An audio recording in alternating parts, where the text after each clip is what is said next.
Well, the other day, my great niece Samantha wrote me, and she asked me to help describe for her kids what her great grandfather was like. My brother.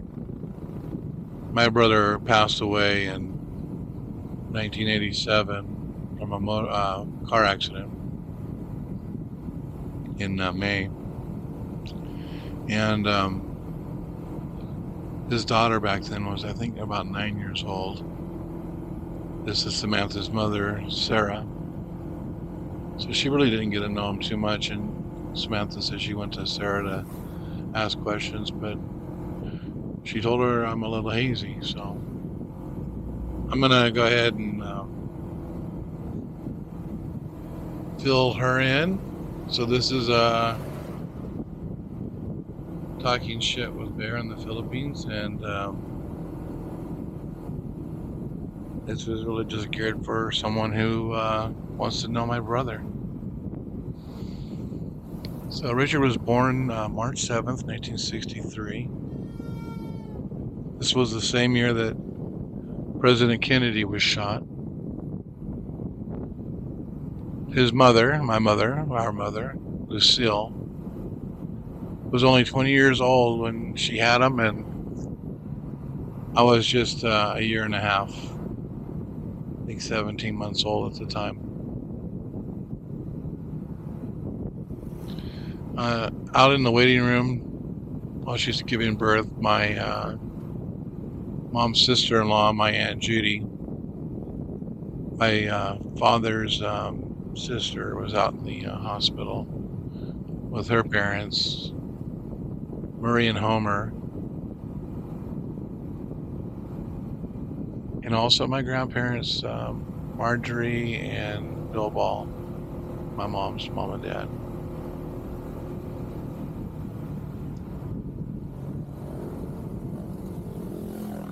So what happened was my mom married Dennis pretty young, and she had me pretty young. I do believe she told me she got pregnant before she got married, which in today's standards is not a big deal, but back then it was. And so Dennis did the right thing and married her.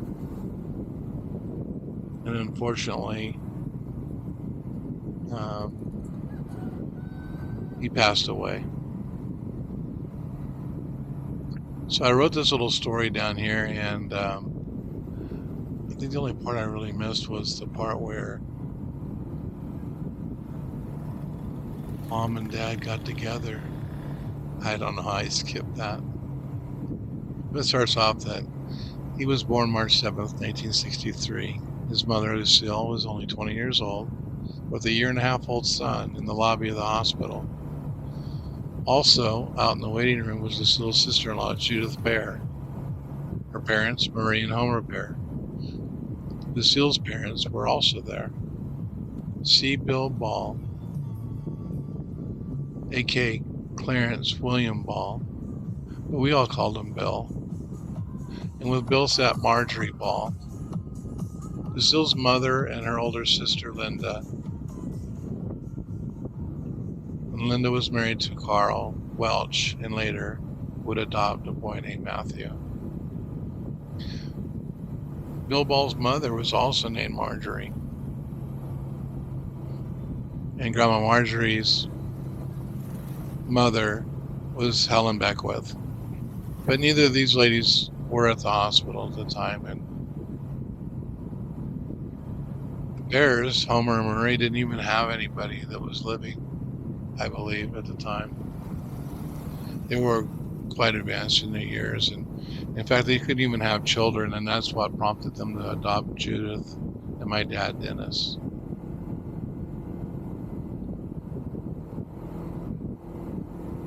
Aunt Judy and my mom, Lucille, were friends in high school, and Lucille hadn't paid much attention to this brother, Dennis, until one day he was over at my grandfather's house, Grandpa Bill, doing some chores, and it was hot. And Grandma Margie takes some lemonade out to him, and my mom was peeking out the window looking at what's going on, and she sees Dennis, my dad, with his shirt off, and she immediately said she fell in love with him. She said he was so masculine, and his shiny muscles, the hot sun, and she basically fell in love with him.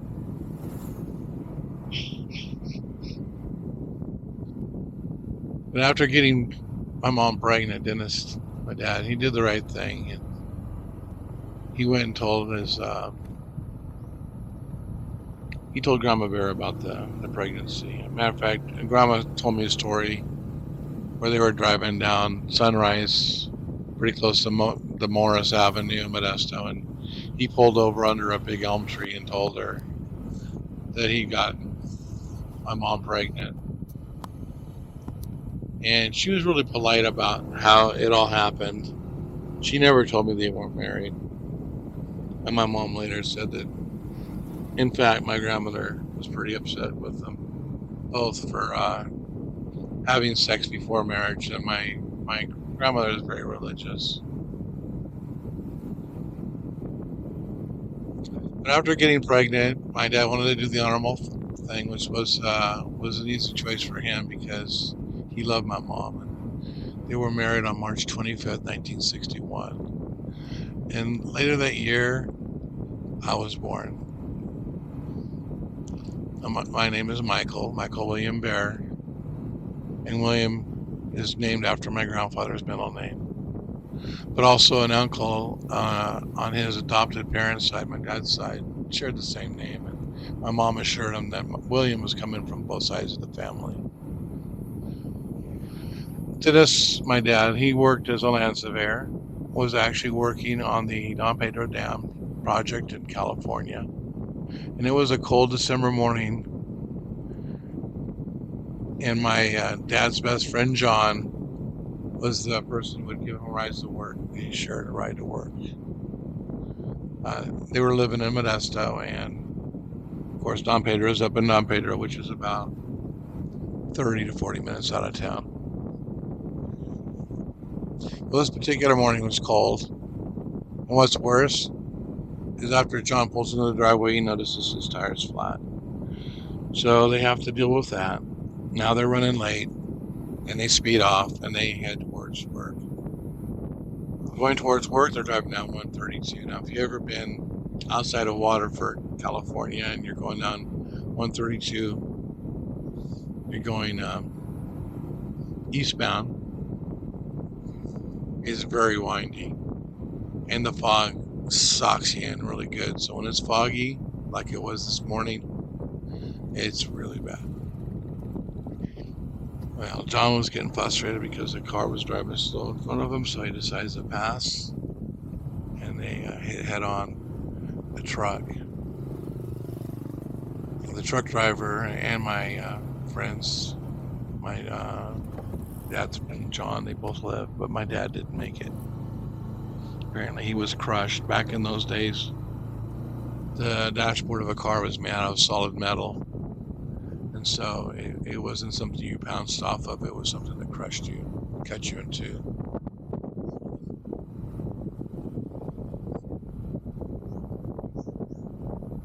So my dad died on that early morning, December 16th, 1962, leaving behind me, 13 months old. His wife, married less than 2 years. And once more, she was 5 months pregnant with no husband. She's only 19 years old, all alone in the world, and she was devastated.